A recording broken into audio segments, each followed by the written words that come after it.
వెంకటేశ్వర స్వామినే నమః అర్ఘ్యం సమర్పయామి. ఓం శన్నో దేవీరభిష్టయ ఆపో భవంతు పీతయే చెప్పాలి. ఓం శ్రీ వెంకటేశ్వర స్వామినే నమః ఆచమనీయం సమర్పయామి. చూడండి, మీ చేత కొన్ని ఉపచారములను పరికిస్తూ స్వామినః ఆసనం పరికల్పయామి, పాద్యం సమర్పయామి, అర్ఘ్యం సమర్పయామి, ఆచమనీయం సమర్పయామి. వీటిని ఏమంటారు? వీటిని మన వాళ్ళు అంటారు ఉపచారములు అని పిలుస్తారు. ఇవి మనం బాగా తెలుసుకోవాలి.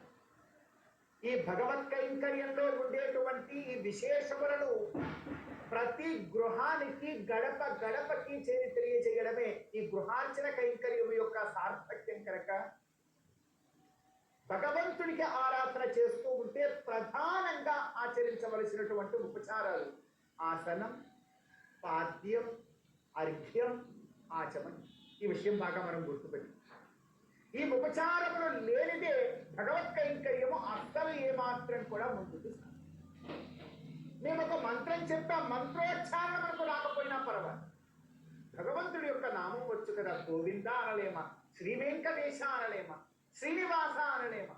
అలా అంటూ గోవిందాయ నమః పాద్యం సమర్పయామి, గోవిందాయ నమః అర్ఘ్యం సమర్పయామి, గోవిందాయ నమః ఆచమనీయం సమర్పయామి.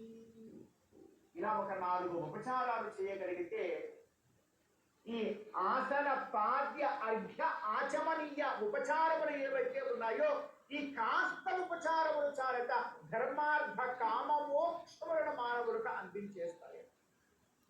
ఒక్కొక్క ఉపచారానికి ఒక్కొక్క అద్భుతమైనటువంటి ఫలాన్ని చెప్పింది శాస్త్రం, ఆగమశాస్త్రం.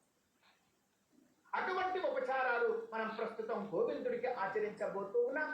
ఇంకా తదుపరి జరిగేటువంటి ప్రతి ఉపచారాన్ని కూడా భక్తి ప్రపత్తులతో మీరందరూ కూడా వీక్షించి గోవిందుడి యొక్క అనుగ్రహానికి పాత్రలు కావాల్సిందిగా తెలియజేస్తారు.